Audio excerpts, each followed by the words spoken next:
শান্তনু ও সত্যবতীর দুই পুত্র জন্মায়, চিত্রাঙ্গদ ও বিচিত্রবীর্য। চিত্রাঙ্গদ অল্প বয়সে যুদ্ধে নিহত হন।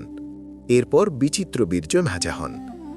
ভীষ্ম কাশীরাজের সভা থেকে ৩ রাজকন্যা অম্বা, অম্বিকা ও অম্বালিকাকে অপহরণ করে আনেন বিচিত্রবীর্যের জন্য। অম্বা অন্যকে ভালোবাসতেন, তাই তাকে ছেড়ে দেওয়া হয়। অম্বিকা ও অম্বালিকাকে বিচিত্রবীর্য বিবাহ করেন। কিন্তু বিচিত্রবীর্য দুর্বল স্বাস্থ্য ও ভোগবিলাসের কারণে অল্প বয়সেই নিঃসন্তান অবস্থায় মৃত্যুবরণ করেন। রাজা মারা যাওয়ায় এবং কোনো উত্তরাধিকারী না থাকায় কুরু বংশ সংকটে পড়ে। তখন সত্যবতী সিদ্ধান্ত নেন নিয়োগ প্রথা অনুসারে সন্তান জন্ম দেওয়ার।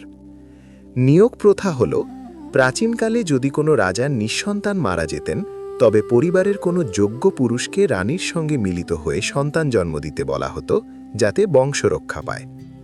সত্যবতীর আগে এক ঋষির সঙ্গে সম্পর্কের ফলে তার এক পুত্র জন্মেছিল, ব্যাসদেব। তিনিই পরে মহাভারত রচনা করেন। সত্যবতী ব্যাসদেবকে ডেকে আনেন অম্বিকা ও অম্বালিকার গর্ভে সন্তান জন্ম দেওয়ার জন্য। ধৃতরাষ্ট্র জন্মগ্রহণ করেন অম্বিকার গর্ভে। ব্যাসদেব ছিলেন কঠোর তপস্বী ও ভয়ঙ্কর রূপের অধিকারী। তাকে দেখে অম্বিকা ভয়ে চোখ বন্ধ করে ফেলেন, ফলে জন্ম নেওয়া সন্তান ধৃতরাষ্ট্র জন্মান্ধ হন। দ্বিতীয়বার ব্যাসদেব অম্বালিকার কাছে যান। তাকে দেখে অম্বালিকা ভয়ে ফ্যাকাশে হয়ে যান, ফলে তার গর্ভে জন্ম নেওয়া পাণ্ডুর শরীরের বর্ণ ফ্যাকাশে হয়। সত্যবতী একটি সুস্থ ও নির্ভুল সন্তান চেয়েছিলেন। আবার অম্বিকাকে পাঠালে তিনি ভয়ে নিজের দাসীকে পাঠিয়ে দেন। দাসী নির্ভয়ে ও শ্রদ্ধার সঙ্গে ব্যাসদেবকে গ্রহণ করেন। তার গর্ভে জন্ম নেন বিদুর।